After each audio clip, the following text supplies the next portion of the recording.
personas conectadas y eso yo creo que vale la pena celebrarlo siempre.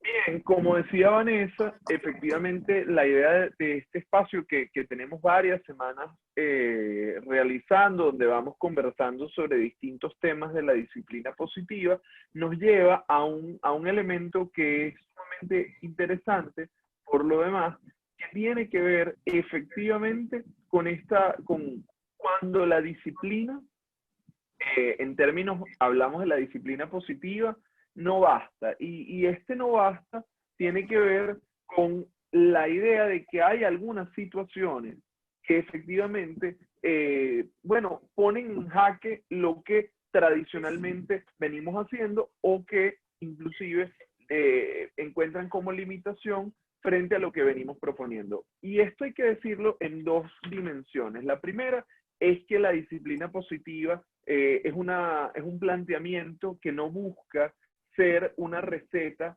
la panacea que puede con todos los problemas, y que efectivamente también, hay que decirlo, la disciplina positiva es un enfoque preventivo. ¿Ok? Cuando hablamos de disciplina positiva, estamos hablando de un proceso que cambia la dinámica de la relación con nuestros hijos, que supone una nueva manera de entender la crianza, centrada pues en lo que los niños piensan, sienten, necesitan en determinados momentos de su desarrollo, orientado a largo plazo, a través de dos herramientas fundamentales, que son la calidez, que implica brindar seguridad, y la estructura. Esto lo digo sobre todo pensando en quienes por primera vez se están conectando con la idea de la disciplina positiva, puesto que algunas personas ya probablemente que han venido siguiendo esta iniciativa, puede que ya conozcan de qué va, ¿no? Ahora bien, como les decía, disciplina positiva tiene que ver con un planteamiento preventivo, es decir, que nosotros ponemos en marcha toda una serie de estrategias y recursos para evitar situaciones que supongan la vulneración de derechos, que supongan pues amenazas más fuertes a la integridad de los niños y de nosotros mismos. Entonces, el propósito de esta conversación que vamos a tener junto a Carlos Trapani, quien es abogado y es coordinador general de SECODAP, es efectivamente hasta dónde llega la disciplina, cuáles son los límites que la disciplina positiva nos ofrece y cuándo es necesario aplicar otro tipo de medidas que no se agotan en la calidez y la estructura. Sobre todo pensando que hay situaciones de violencia, hay situaciones extremas, hay situaciones que inclusive pueden rozar temas también luego de la salud mental y otros que requieren estrategias complementarias. Y esto yo creo que además lo planteamos desde este lugar, lo planteamos con esta amplitud, porque reconocemos que la metodología tiene un carácter sobre todo de orientación, pero que hay situaciones que son complejas, como la vida es compleja y requiere pues abordajes mucho más amplios, ¿no? En ese sentido, pues la idea de esta conversación de esta tarde es abordar esa complejidad y entender que hay algunas situaciones que nos van a representar retos con recursos adicionales, ¿ok? Les invitamos desde ya, a participar a través del chat. Yo voy a estar también bien pendiente de los comentarios que nos vienen realizando. Vi que algunas personas tuvieron algunos inconvenientes de audio al inicio. Espero que ya los hayan podido subsanar. Y de todos modos, para bajar un poco la angustia que siempre ocurre en estos espacios, sepan que esto va a estar luego colgado en el canal de YouTube de SECODAP, que es Derechamos, ¿correcto, Vane? Así es.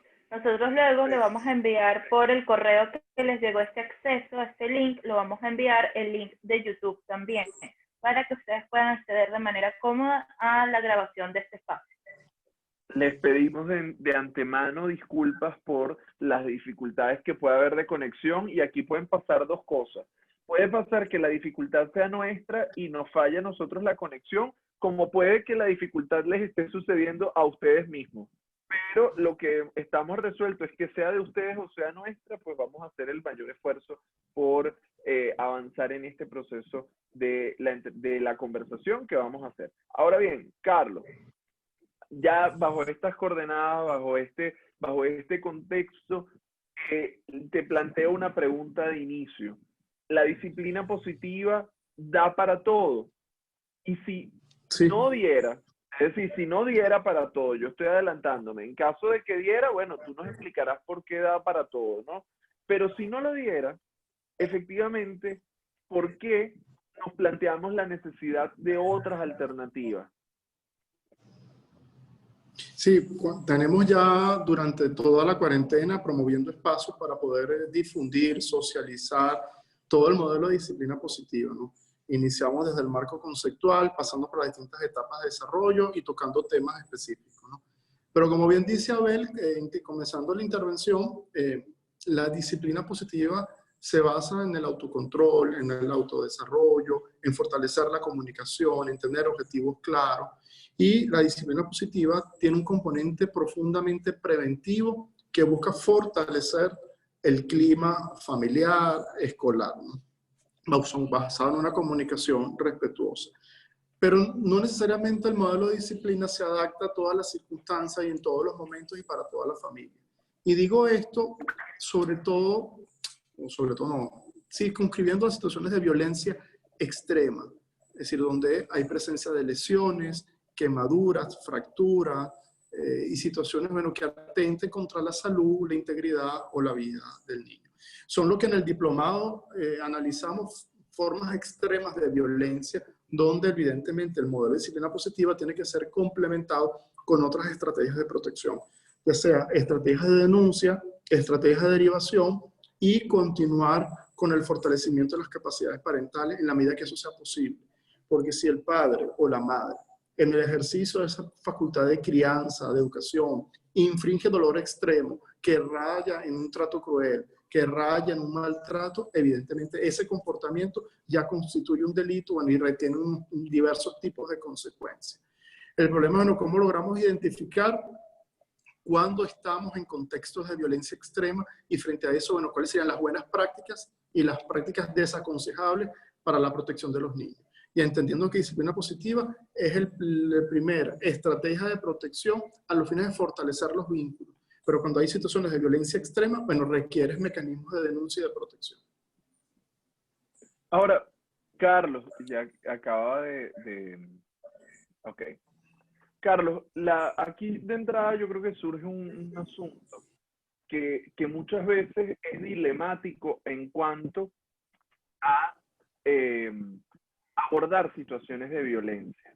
Tiene que ver con si todas las formas o ante todos los conflictos en la familia es posible establecer una mediación.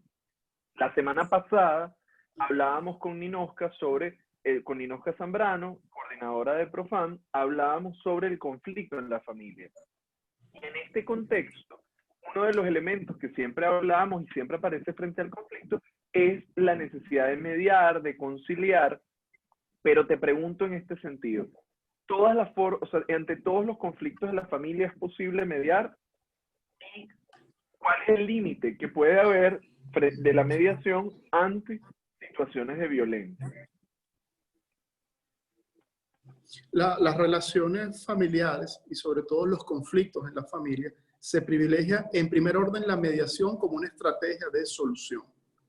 Siempre en el Ministerio Público, en los tribunales de protección, en el Consejo de Protección, van a procurar promover procesos conciliatorios o de mediación en aquellos casos en que sea posible, porque en contextos de violencia extrema, llámese abuso sexual, llámese lesiones, llámese que coloquen al niño en consumo de sustancias estupefacientes o psicotrópicas, o que lo expongan a prostitución, o cualquier comportamiento que constituya un delito, ahí no puede haber ningún tipo de conciliación. Ahí no puede haber ningún tipo de mediación, porque ahí lo que impera es la protección de los niños, y esos comportamientos que cometen los adultos, ya sea papá o sea mamá, bueno, constituyen delitos que deben ser denunciados y debe haber un tratamiento diferenciado.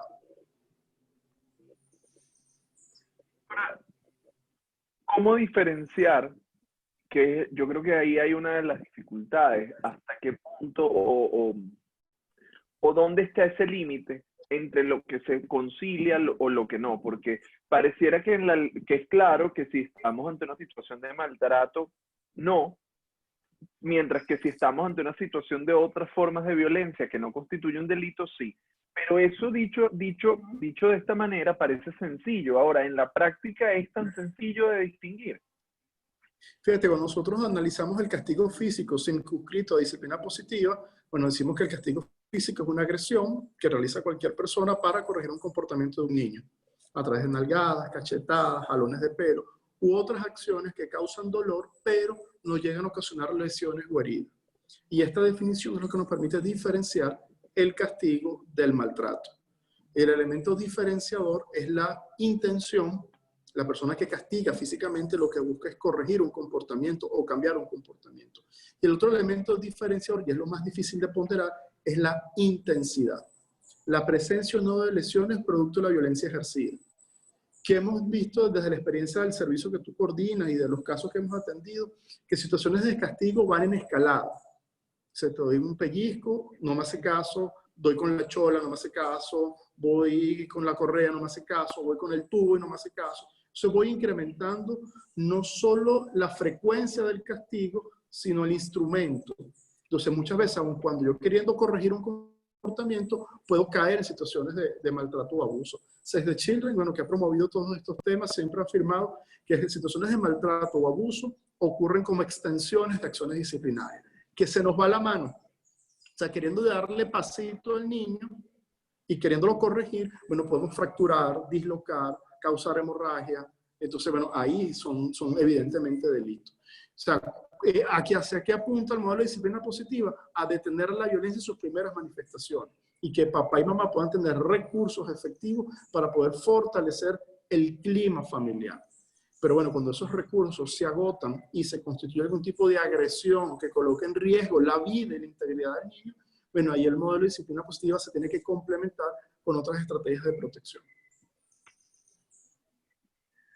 Ahora, mira que acá hay un par de planteamientos que nos traen por el chat que yo creo que vale la pena retomar. Por supuesto, por aquí comentan efectivamente la posibilidad de conciliar, aunque evidentemente en los delitos no, pero hay un planteamiento que a mí me parece interesante porque nos va a permitir hablar sobre el tema del poder. Y tiene que ver con esto. Dice aquí una persona por el chat. ¿Cuándo podemos diferenciar una malcriadez? ¿Cuándo podemos diferenciar una malcriadez del hijo o un maltrato? No solo el maltrato es de los padres, sino también de los hijos. Este es un planteamiento, yo quiero hacer una consideración también sobre esto y me gustaría luego escuchar tu opinión. Por acá también se plantea si la amenaza es una primera forma de maltrato. Yo me plantearía en relación a este tema sobre los hijos y tiene que ver efectivamente con la asimetría de poder, porque no es equivalente el poder que tiene un padre sobre un hijo que viceversa. Es decir, por más que mi hijo de 4 o 5 años se tire al piso, llore, inclusive pueda arrojarme algún objeto, pueda haber algo como esto, la fuerza física que yo tengo es superior. La capacidad de generar daño, la capacidad inclusive de controlar el acceso del niño a lo que tiene que ver con la gratificación de sus necesidades y aunado a eso, en el lugar simbólico que yo ocupo no son equivalentes, hay una relación asimétrica de poder. Y generalmente la violencia, cuando hablamos de violencia, la violencia se ejerce desde el poder. Probablemente hay situaciones donde como papás nos podemos sentir violentados por nuestros hijos, nos podemos sentir agredidos, e inclusive pudiera llegar a darse la situación en que nuestro hijo o hija nos agreda. No obstante, es muy importante destacar que la violencia no es un comportamiento innato del ser humano. Sí, la agresividad como forma de respuesta puede aparecer como una respuesta biológica, pero la violencia tiene que ver con relaciones que hemos aprendido desde la cultura y desde la crianza. Entonces es muy importante ver que si nuestros hijos están siendo violentos con nosotros, ¿qué pudiera estar pasando detrás de estas relaciones? O sea, creo que acá de lo que se trata muchas veces es cuando, y es lo que más ocurre, es cuando los adultos ejercen violencia sobre los niños y que, bueno, frente a esto, ¿qué se puede hacer, no? Yo creo que ahí hay un punto y me parecería interesante escuchar lo que Carlos pudiera añadir en este sentido. Y ojo, que acá hay un elemento que quiero plantear para que no se me olvide y tiene que ver con lo siguiente. que muchas veces en las dinámicas familiares, pues el ejercicio de la violencia no necesariamente ocurre de todo el grupo familiar. De hecho, en la mayoría de los casos que llegan a nuestro servicio y que llegan a los servicios de psicología, hay alguien que ejerce violencia contra el niño y esta violencia puede tener, pues como lo hemos dicho, niveles importantes de severidad, pero también hay otros miembros de la familia, otros miembros de la comunidad que perciben que esto está sucediendo y que allí es donde dice, bueno, ¿hasta dónde? ¿Qué podemos hacer para gestionar este tipo de conflictos? Entonces, Carlos, me gustaría escuchar tus comentarios al respecto. Sí, complementar lo que tú estás planteando, yo tengo como tres comentarios breves, ¿no? Primero, yo rescato el rol del adulto. O sea, ¿quién es el adulto en las relaciones? Yo creo que, y cuál es nuestra función en términos de protección y en términos de orientación. Y como tú bien dices, yo creo que cuando un adulto infringe violencia contra un niño, bueno, ahí lo que implica es una simetría de poder. Porque yo a los niños generalmente le hago cosas violentas que no generalmente se lo puedo hacer a un adulto. Y ahí Pepa Horno, que es una psicóloga española, bueno, que hemos citado muchas veces, ella habla que situaciones de castigo ocurren por una simetría de poder. Y esa simetría de poder ocurre en función a la edad, en función a la fuerza y en función a la autoridad. Entonces yo, en función de mi ejercicio parental, en ejercicio de mi ejercicio como papá, mi poder como padre, bueno, yo tengo el derecho de agredirte, intimidarte, golpearte. Entonces ahí creo que en una circunstancia, bueno, tenemos que identificar los roles que son distintos. Ahora bien, si un niño o un adolescente agrede a un padre, bueno, evidentemente esa situación la rechazamos y las condenamos. Pero hay como dos lecturas. Uno, ¿cuáles son las causas detonantes previas para ese comportamiento? Y dos, si ocurre algún tipo de delito del adolescente hacia el adulto, bueno, eso también constituye un delito. Y ahí no tenemos ningún tipo de temor ni de no reconocer cuando un adolescente incurre en un delito, ya sea desde homicidio, pasando por lesiones o violencia sexual contra cualquier adulto. Pero con la advertencia de que ese tratamiento de ese adolescente que incurre en un delito contra un adulto es un tratamiento diferenciado. Y la diferenciación parte de una jurisdicción especial, es decir, no va a un tribunal de adultos, sino va a ir a tribunales especiales de adolescentes. Y no se imponen sanciones como tal. Lo que se imponen son medidas de protección que estarán en correspondencia al grado de culpabilidad y a la edad. Porque una de las cosas que tenemos que tener claro en niños y adolescentes es que es una etapa evolutiva. Hay un proceso de desarrollo de facultades. ¿Sí? Por eso el tratamiento es diferenciado. Porque probablemente ese adolescente Ahora, Carlos, no puede medir escúchame. las consecuencias de sus actos. Y por lo tanto, Carlos, quiero aprovechar porque veo un poco la dirección en la que va y me parece interesante pensar, porque hemos dicho hasta ahora, hay situaciones que generan conflictos sobre los que no se puede mediar, ¿ok? Sobre los que se pueden mediar hemos venido haciendo distintos planteamientos en los lives previos que hemos desarrollado. Ahora bien, en este caso, porque fíjate que ya tú estás hablando que para niños y adolescentes hay una jurisdicción especial, hay un tipo de respuesta, hay un tipo de acciones que se emprenden que son distintas a las convencionales y que evidentemente esto nos va a llevar a la gran pregunta y es ¿en qué situaciones se va ante estas instancias? ¿Cuáles son? ¿Por qué llegamos a ellas? ¿No? O sea, es un poco como para visibilizar en qué momento se accionan estos mecanismos. Además, creo que me adelanto solo un poco a decir que entendemos que hay distintos niveles de respuesta, entendiendo la lógica de protección y que, ojo, voy a aprovechar de conectar con lo que tú decías antes, que dentro de esta misma lógica no es unidireccional, o sea, no es como una lógica destinada solo a proteger a los niños, sino que inclusive esta lógica plantea la posibilidad de proteger al propio niño sobre el efecto que pueda tener su comportamiento sobre sí mismo, inclusive su comportamiento en relación a los padres, o sea que es una instancia, hay algunas instancias que nos permiten enfrentar situaciones complejas independientemente de la dirección, siempre y cuando impliquen a los niños. Entonces, la idea sería, Carlos, ver si tú puedes ayudarnos a identificar cuáles son estas instancias y bajo qué supuestos se acude a ellas. Sí, un mensaje clave: no puede haber conciliación en delitos.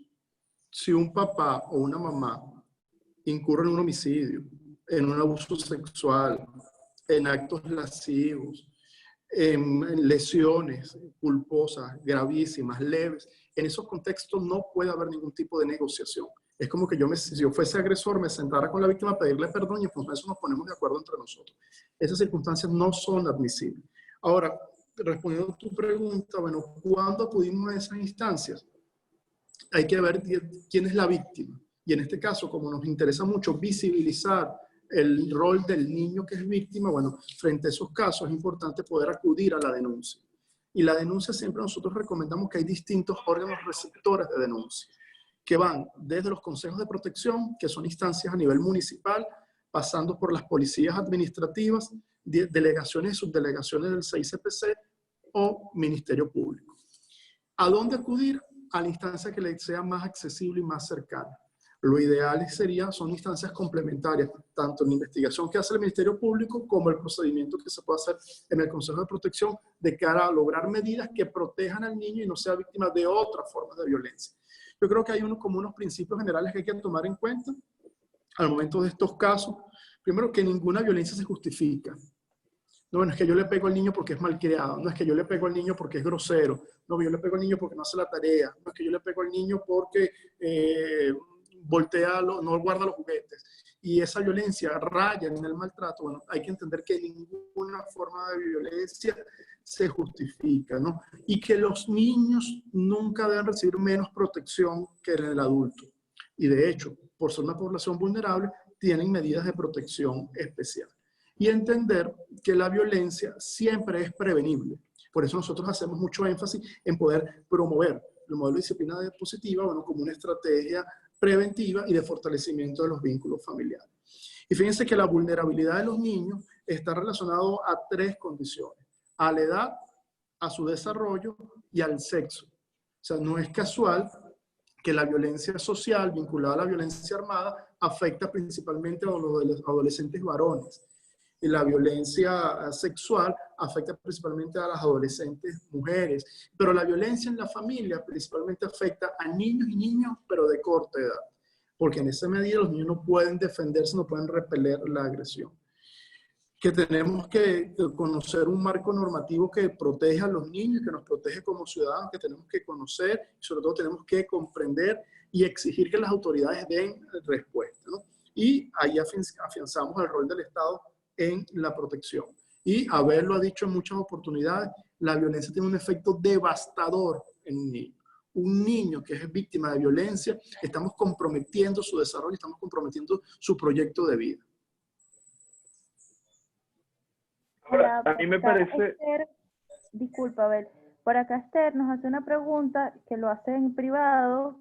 ¿Qué estrategias puede usar en un niño TEA retador y oposicionista? Porque no sale en el chat público para que lo puedas leer, a ver.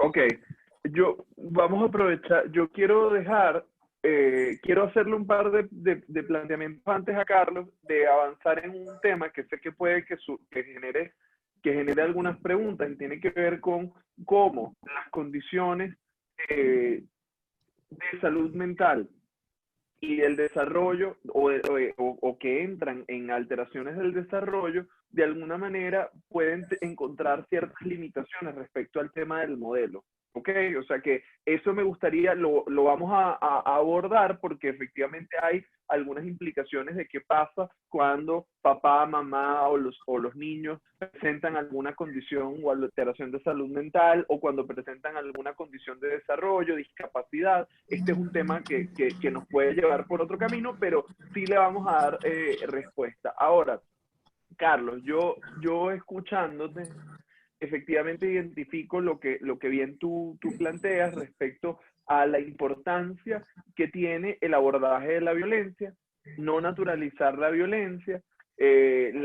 Como bien lo decías, es un efecto devastador el que tiene la violencia sobre los niños, al punto que siempre que pensamos en las alteraciones de salud mental de los adultos, tenemos que volver a la niñez, y cuando llegamos a la niñez generalmente nos damos cuenta que detrás hay situaciones de violencia y situaciones que pueden ser dramáticas. Ahora bien, ¿quién tiene responsabilidad de denunciar, quién tiene la responsabilidad cuando sabe que un niño está siendo víctima de alguna forma de violencia, de algún trato cruel, de alguna forma de maltrato, quién es el responsable de acudir ante las autoridades.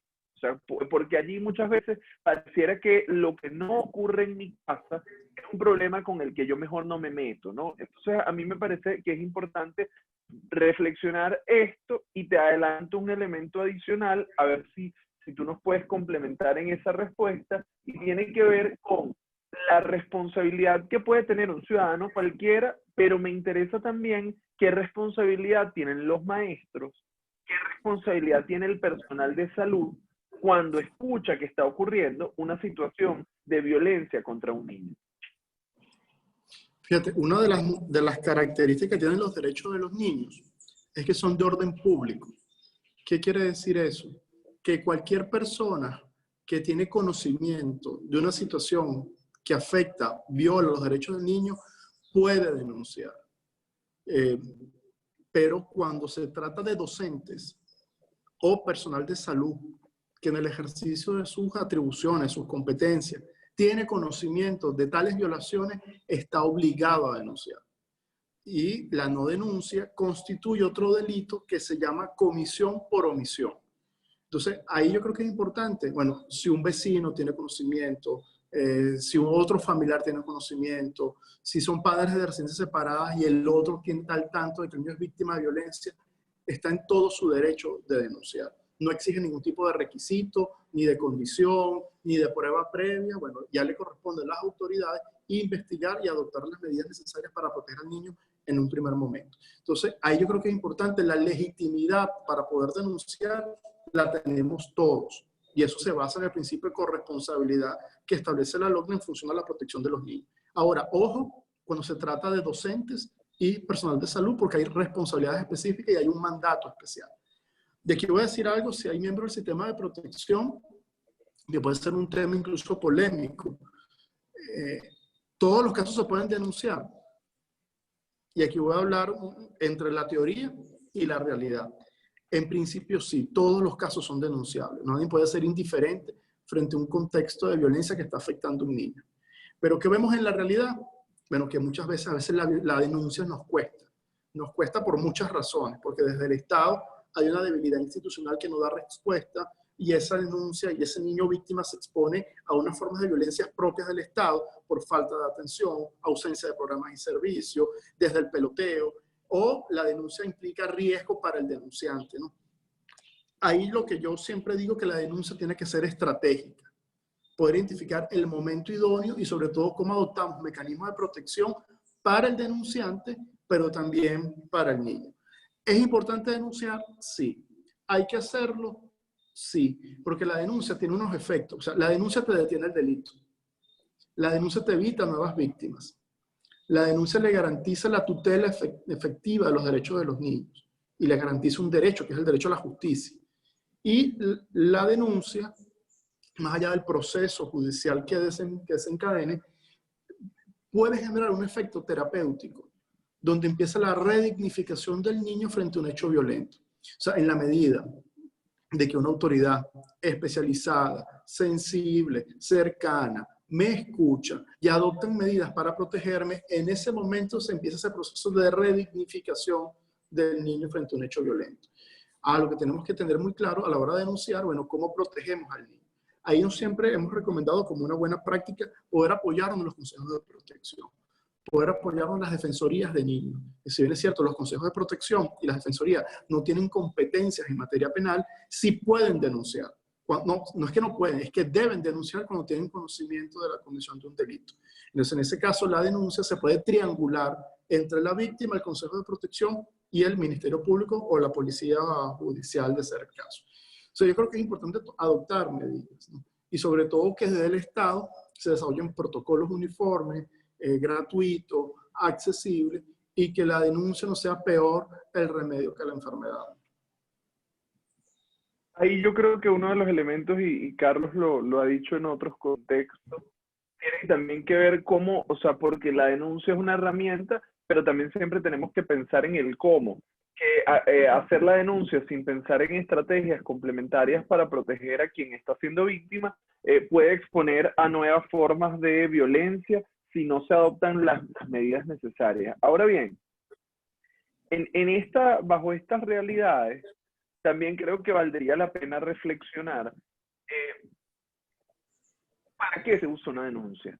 Porque a veces la denuncia parece que es un arma que utilizamos como amenaza para intimidar al otro, para que el otro se detenga, o inclusive dentro de conflictos familiares aparece la idea de te voy a denunciar como una forma de ejercer presión. Pero efectivamente, bueno, la denuncia está pensada para eso, la denuncia está pensada para qué. Tú hablabas del carácter que puede tener la denuncia, inclusive hasta con un valor terapéutico, pero me gustaría escuchar tu reflexión en términos de la denuncia como un arma que se usa en el conflicto familiar.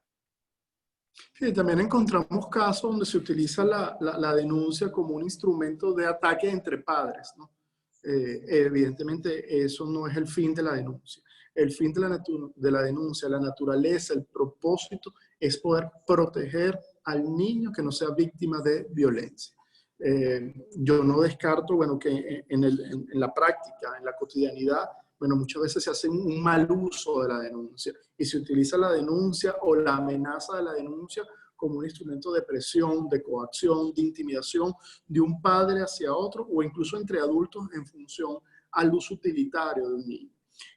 Y hay remedios judiciales para eso. Si yo hago una denuncia temeraria, hago una denuncia infundada, ahí se constituye un delito de simulación de hecho punible.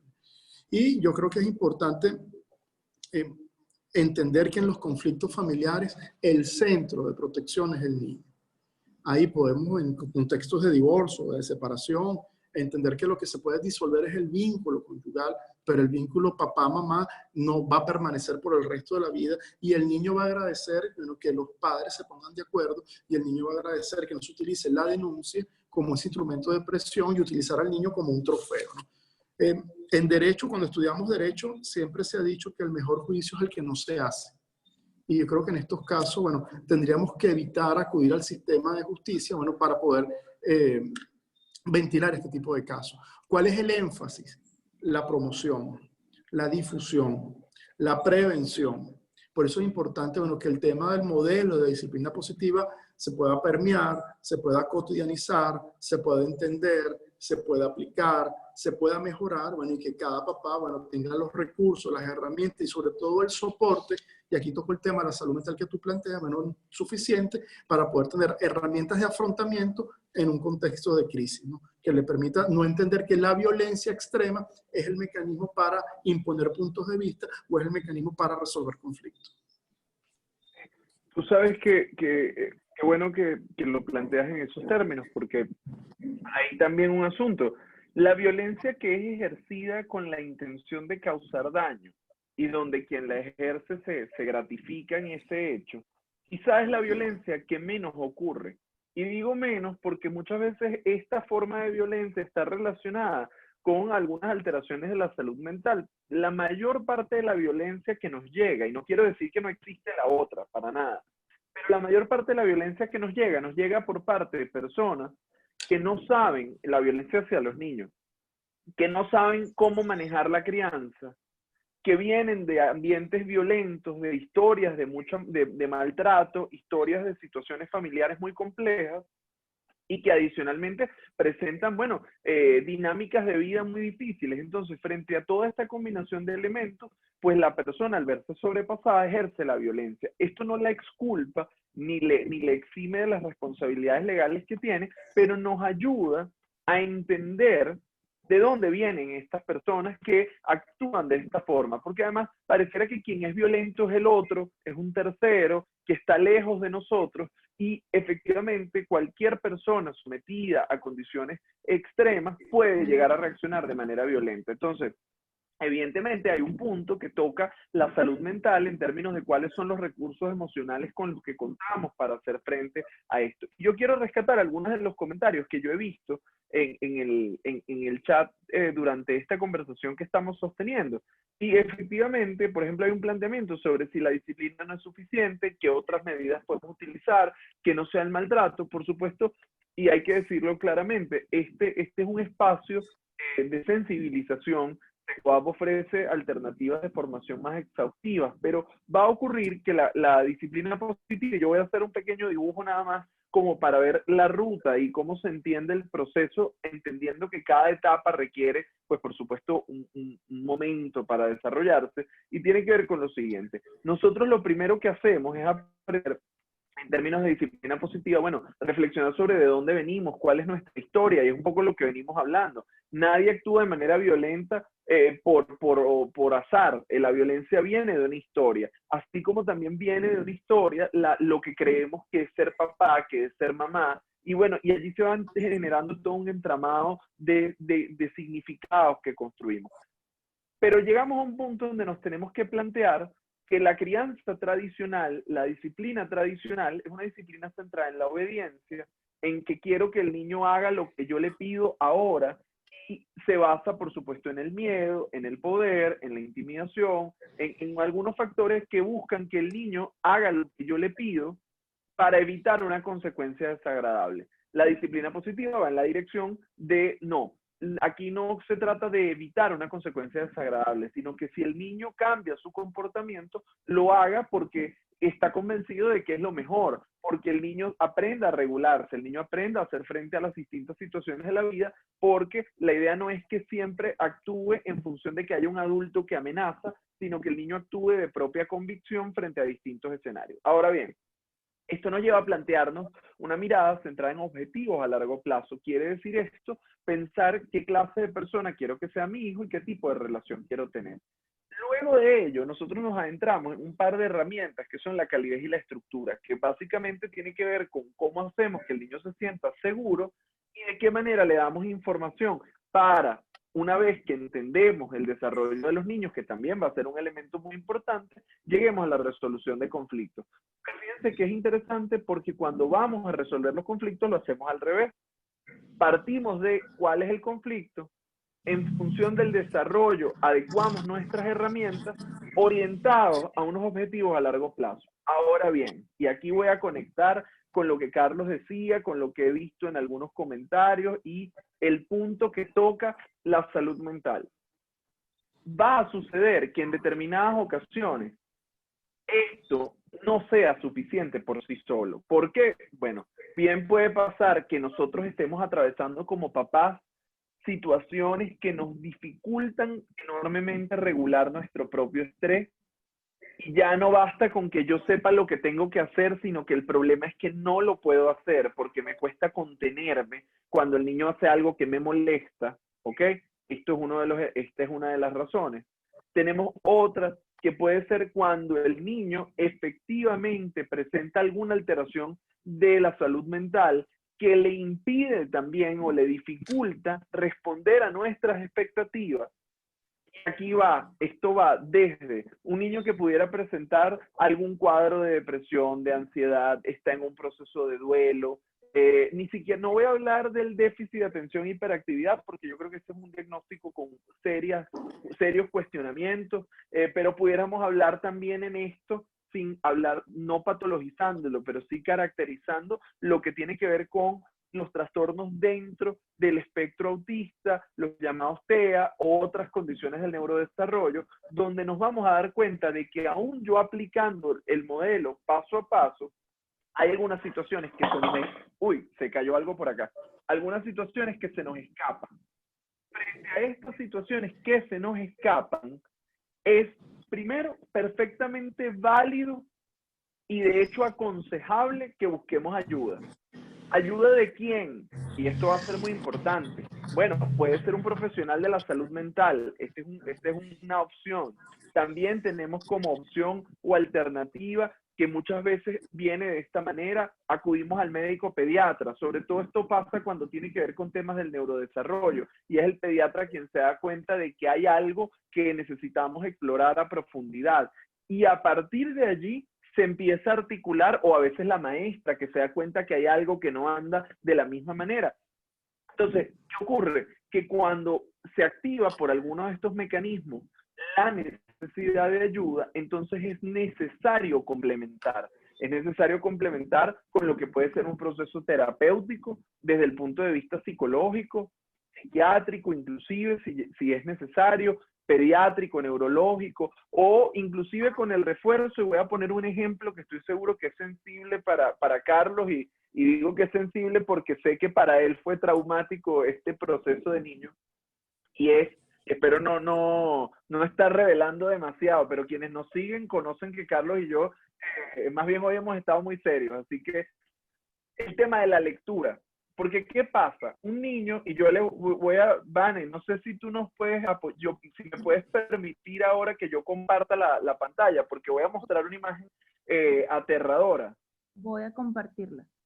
Espérame un segundo, ya yo te voy a indicar. Yo voy a mostrar una imagen, de verdad.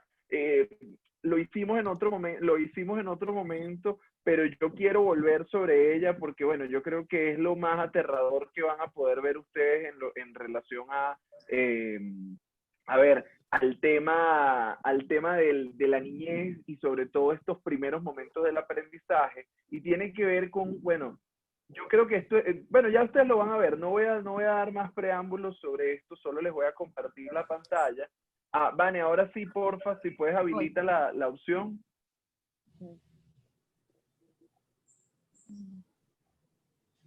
Listo. Tú me indicas. Ok, voy entonces yo a compartirles mi pantalla por un momento para que ustedes vean esta imagen diabólica. Pido perdón de entrada a quienes tengan trauma con ella, ¿verdad? La están viendo, Carlos, confírmame si la ves. Sí, sí se ve. Se ve, ok. Bueno, el tema de la lectura. Y fíjense que toco la lectura, que si bien no es un asunto puramente psicológico, la lectura va a venir a representar un momento en el que genera mucho conflicto dentro de la dinámica cotidiana. Porque, a ver, cuando hablábamos hace un momento de formas de violencia extrema, por supuesto es lógico ir la denuncia, todo esto. Pero a veces pasa que el niño presenta alguna dificultad en términos de la articulación del lenguaje. El niño quiere leer o en el proceso de aprender a leer, pone alguna letra, hay algún proceso que está siendo complicado y resulta que el adulto siente que el niño no lo hace porque no le da la gana y bueno, y entonces empieza ese proceso que generalmente, como lo hemos dicho Carlos y yo en otro momento, viene acompañado mi mamá me mima con el cascazo, viene con estas frases que además son muy contradictorias porque mi mamá me mima, pero viene con golpes, va pasando todo esto, pero el adulto tiende a pensar que el niño no lo hace porque no le da la gana. ¿Ok? ¿Y qué ocurre? Que aquí empieza una escalada de violencia que muchas veces puede empezar apenas con una nalgada, con un corro y va elevándose. Ahora bien, ¿a qué voy? Con que la disciplina positiva probablemente no sea suficiente. De pronto va a ocurrir que algún papá o mamá que esté conectado dice, bueno, yo voy a empezar a aplicar los pasos que me dijeron en Secodar. Y entonces, en ese proceso, bueno, pues vamos ahí, aplicamos, bueno, nos ponemos en su lugar, le decimos que estamos aquí para ello, le explico mis expectativas, le explicamos las razones, bueno, empezamos a hacer un montón de medidas y resulta que el problema de la lectura persiste. Entonces yo voy a decir, bueno, la disciplina positiva no sirve porque yo no he resuelto, mejor le pego.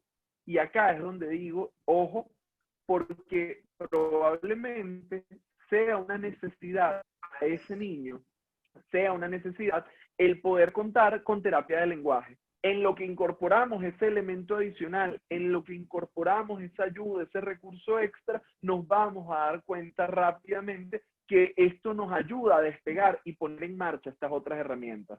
Ahora bien, yo puedo llevar al niño a terapia de lenguaje y le pego con la correa cuando se equivoca, evidentemente el efecto no va a ser positivo.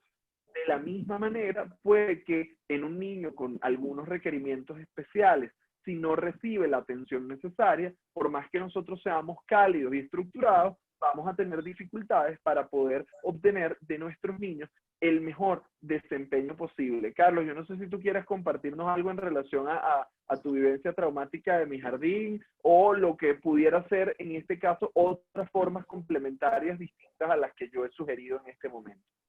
No, ya yo he pagado suficiente terapia y análisis para recordar eso, ¿no? A ver, leer tiene que ser placentero, aprender tiene que ser divertido. O sea, nadie aprende con dolor. Entonces ahí yo rescato, bueno, el rol del adulto que lo mencioné comenzando la reunión. Sin ninguna forma de violencia se puede justificar. Si un papá o una mamá en una circunstancia concreta se siente sobrepasado, no encuentra las respuestas, ha implementado diversas estrategias, ahí necesariamente tiene que pedir ayuda. Y en esa medida, bueno, con ayuda especializada, con orientación, poder abordar un conflicto. Lo que no podemos es considerar que la violencia o el maltrato es una alternativa. Ahí categóricamente decimos que no puede ser considerado una alternativa. Porque si yo recurro a la violencia, recurro al maltrato, la violencia va en escalada. Yo nunca he visto en un contexto de violencia que la violencia se va minimizando, todo lo contrario. La violencia es como una bola de nieve que va creciendo, cuando la queramos detener, bueno, no vamos a poder. Entonces por eso es importante, bueno, reconocer estas formas de violencia y entenderla, bueno, que no son conciliables, bueno, que hay mecanismos de reporte, mecanismos de denuncia, bueno, y que los consejeros de protección tienen una responsabilidad prioritaria en poder garantizar a los niños un entorno de seguridad y de protección. A ver, hay muchas preguntas, si quieres vamos no, pero yo viendo... Tranquilo, yo justo aquí hay muchos comentarios sobre Mi Jardín y su efecto traumático. Yo voy a retomar algunas ideas centrales porque de alguna manera creo que sí, o sea, que no nos va a dar tiempo de responder individualmente a todos los planteamientos. Lo que quiero destacar a partir de lo que tú decías también es que debemos reconocer nuestra necesidad de ser ayudados también.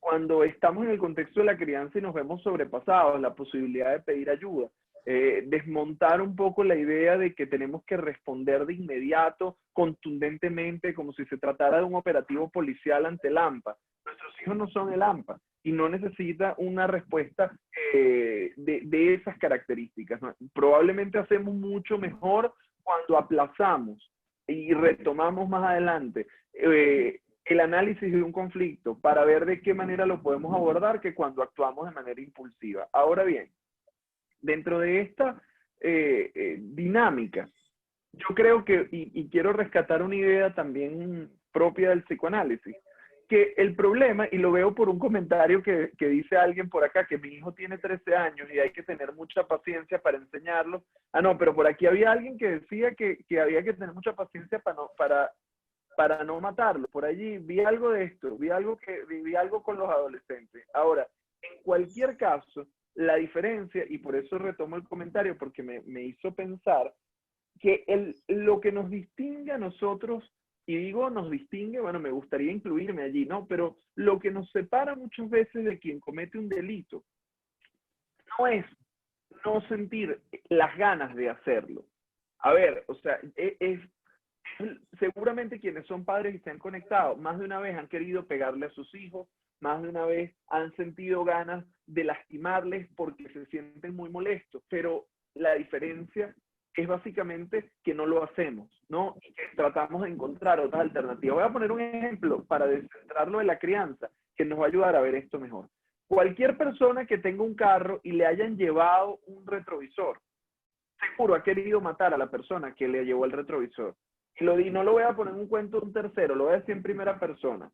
Pero ¿qué ocurre? ¿Me bajo y mato al señor? No me bajo y mato al señor, porque bueno, además de decir que en Venezuela eso puede ser una experiencia muy extrema, yo tendría que decir que, bueno, que una cosa es la rabia que yo siento y lo que esa rabia me lleva a querer hacer, otra cosa es lo que voy a hacer. El asunto es que yo necesito poner en marcha recursos para afrontar situaciones difíciles. ¿Por qué? No es una solución matar la gente, por supuesto. Por otro lado, que es lo mismo que llevémoslo a un escenario menos extremo, no es una solución pegarle a nuestros hijos, porque además, ¿quién ha visto que para apagar fuego una persona ofrezca como solución echar gasolina. O sea, esa no aplica. Entonces, si yo no apago fuego con gasolina, pues por supuesto no puedo mejorar el comportamiento de un niño con violencia. Ahora bien, y es un poco a lo que quiero llegar. Nosotros, dentro de nuestra dinámica cotidiana, tenemos que revisar cuáles son esos mecanismos con los que nosotros contamos para hacer frente a las situaciones difíciles. Hay personas, y aquí es donde vienen muchos de los estallidos de violencia que nosotros identificamos en la consulta, que frente a un conflicto eligen dos caminos. O actúa de manera reactiva y allí entonces vemos todos los problemas que esto genera, o por el contrario, actúan de manera implosiva. Empiezan a aguantar, aguantar, a guardar, a guardar, a guardar. Pero allí nos puede suceder lo que ocurre con la olla de presión. La olla de presión, si ustedes la han visto en casa, es una olla que, bueno, que ayuda a cocinar los alimentos más rápido, pero tiene una válvula de escape. Si esa válvula, cuando se está a fuego máximo, no tiene el alivio suficiente para el vapor, la olla no va a explotar de inmediato, pero si nosotros la dejamos por un largo periodo de tiempo bajo estas condiciones, puede explotar. Y cuando explote, va a causar daño a su alrededor sin distinguir a quién.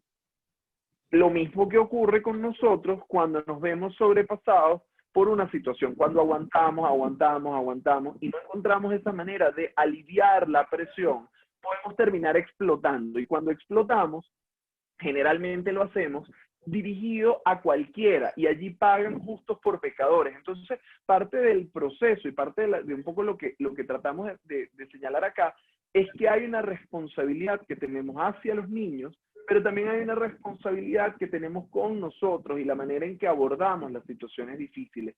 No, nadie puede dar lo que no tiene, y si yo no puedo gestionar mis propias emociones, difícilmente voy a poder ayudar a los niños.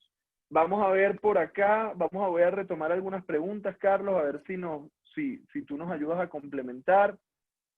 Fíjate, aquí sigue el tema de la lectura. Mi maestra de primer grado exponía el escarnio público a los que no sabían la lección de lectura. Vamos a ver, el adulto debe controlarse, nos dicen por aquí. A ver, hubo una pregunta que hicieron hace un rato. ¿Qué pasa cuando el docente conoce de estos hechos y tiene miedo? Bueno, ahí la ley es categórica, la ley es clara. El docente tiene la obligación de denunciar. Lo que hay que pensar es el cómo. Y ahí podemos encontrar incluso distintas posturas en la escuela. Escuelas que son sensibles a la prevención de la violencia, donde apoyan estos mecanismos y hacen la denuncia. Y puedes encontrar escuelas que no se quieren meter, que eso es complicado, que eso es un tema de la familia. Bueno, ahí el docente tiene un dilema ético, ¿no? ¿Qué quiere privilegiar? ¿La protección del niño o guardar silencio? Ahí yo siempre he recomendado en las escuelas que tengan protocolos. Es decir, si hay un incendio o hay un terremoto, la escuela sabe qué hacer. Hay un protocolo, hay un paso a paso, sabemos por dónde evacuar, cómo contactar a la familia, dónde son las zonas seguras. Pero con un contexto de violencia no tenemos protocolo. Entonces, bueno, cada escuela inventa, cada docente se pone creativo. Entonces, bueno, ahí yo creo que es importante dar el debate en las escuelas. Porque en el contexto que estamos viviendo, y haberlo dicho en muchas oportunidades, pareciera no mejorar las condiciones. Y tenemos que estar preparados para asumir situaciones de violencia y asumirlo con calidad, con enfoque de derecho, en función de las necesidades del niño. Y eso ahí es necesario, bueno, que el docente en ese momento tenga una postura clara y que sus colegas y gremios lo acompañen. En todo caso, también el Ministerio Público tiene una línea telefónica que es 0800 FISCA 00. Bueno, se pudiese hacer un reporte, funciona el reporte, bueno, activar el sistema de protección.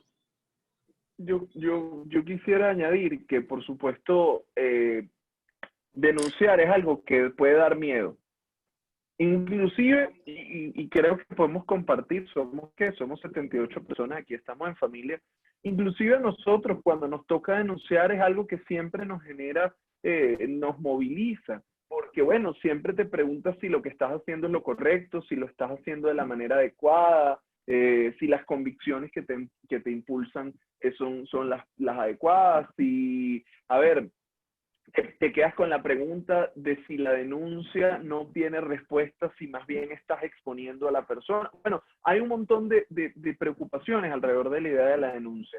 En la práctica que hemos encontrado, que la denuncia por lo general produce efectos, y sobre todo no necesariamente porque produzca efectos a nivel de lo que consideraríamos la justicia, o sea, pensando que la respuesta va a ser ideal, pero la denuncia sí detiene muchas veces la idea en el agresor de que lo que hace no tiene ninguna consecuencia. O sea, la denuncia puede llegar a producir efectos que ayudan a regular las dinámicas de violencia. Ahora bien, para ello es fundamental orientarse, buscar asesoría, y yo creo que dependiendo de los distintos temas, pues hay organizaciones que pueden apoyar a orientar sobre los procesos de denuncia. Yo creo que en ese sentido es clave poder buscar orientación cuando no sabemos qué hacer. Lo que no es admisible, lo que definitivamente tiene que pesar sobre nuestra conciencia, es cuando sabemos que algo está pasando y nosotros bajamos los brazos. O sea, creo que entender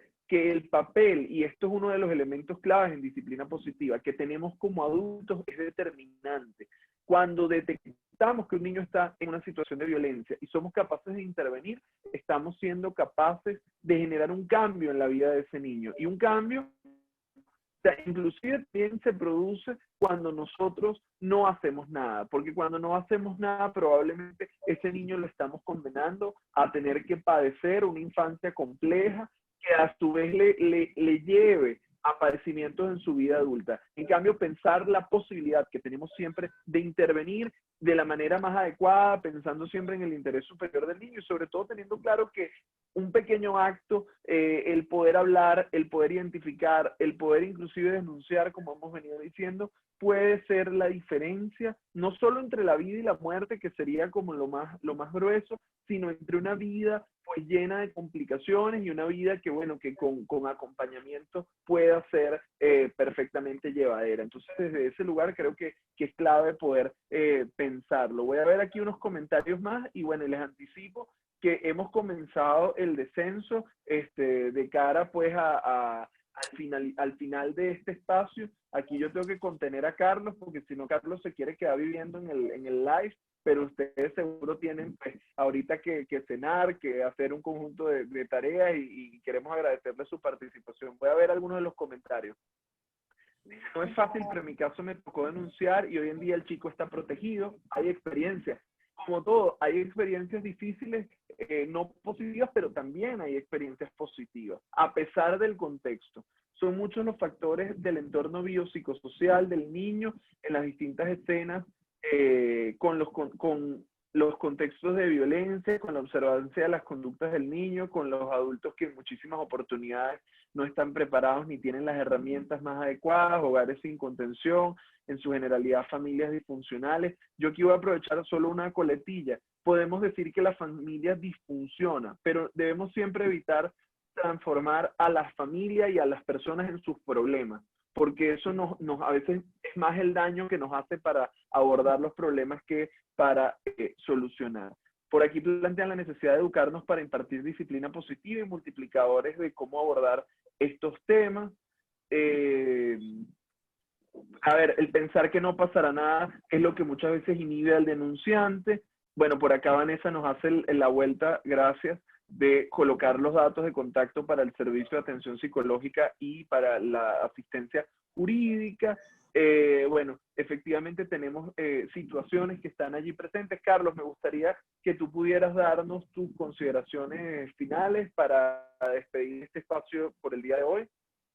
Sí, yo lo que quisiera es compartir como que algunas recomendaciones en contextos de violencia y qué tenemos que tomar en cuenta, ¿no? Creo que la primera recomendación es mantener la calma y tener en cuenta que lo más importante en ese momento es el niño. O sea, que el niño se sienta escuchado, que se sienta comprendido.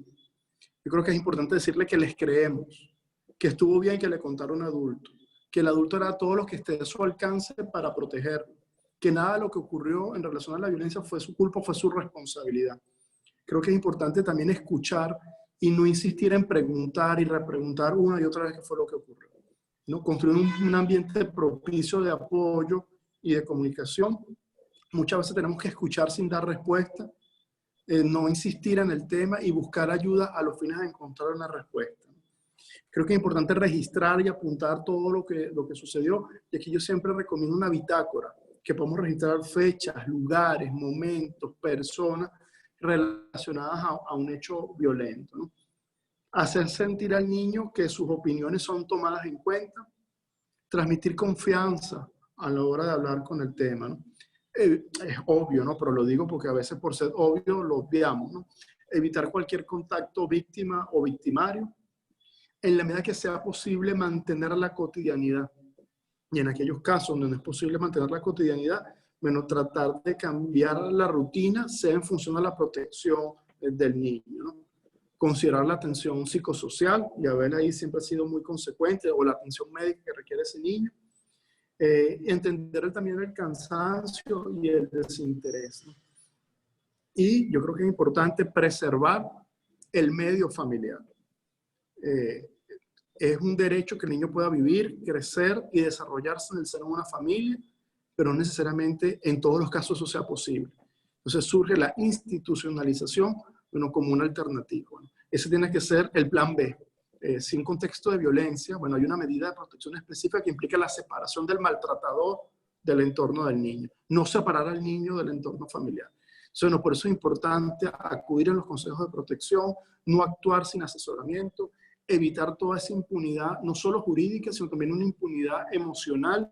Y cuando hablo de impunidad emocional, podemos tener una sentencia, podemos tener una medida de protección, pero no necesariamente emocionalmente el niño está protegido, se siente bien o está emocionalmente sano, ¿no? Entender los procesos evolutivos de los niños, y aquí desde el punto de vista del Estado exigir respuestas adecuadas y acordes y con calidad para la protección de los niños. Abel. Bueno, Carlos, gracias por estas gracias por estas recomendaciones. Yo quisiera añadir solo dos cosas. Me pareció muy importante lo que decías sobre el creerle a los niños. Cuando un niño refiere estar siendo víctima de violencia, creo que es fundamental que les creamos. No debemos asumir nosotros, sentirnos jueces, fiscales, no nos toca a nosotros ser quienes van a esclarecer todos los hechos.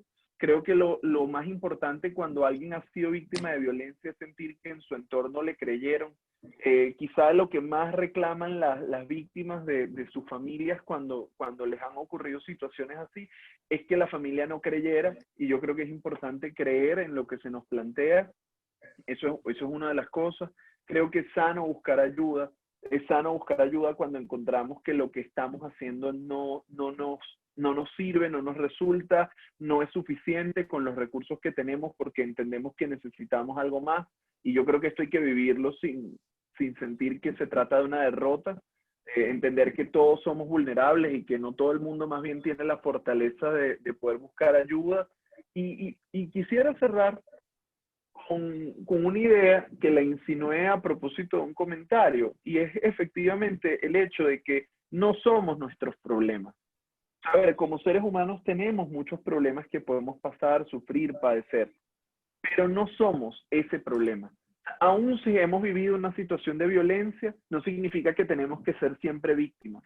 Aún si hemos vivido una situación donde hemos sido violentos, no significa que ese tiene que ser nuestro lugar.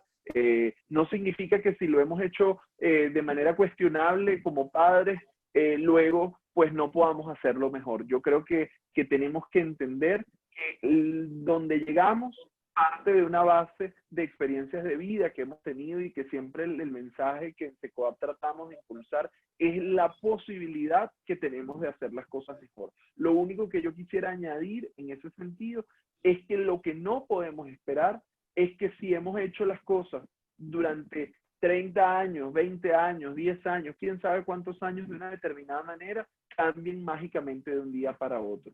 Estos procesos también toman tiempo, también requieren esfuerzo, pero al mismo tiempo abren oportunidades, y estamos seguros de que vale la pena continuar por esta senda. Desde SECODAP, darles las gracias a todos por su participación. Estamos más que a la orden, y este apenas es un abreboca de muchos temas que que seguiremos trabajando y desarrollando. Y bueno, de mi parte, eso sería todo por hoy. No sé si Carlos quiere añadir algo más y con esto despedir el espacio. No sé, Vanessa, si hay algún anuncio parroquial.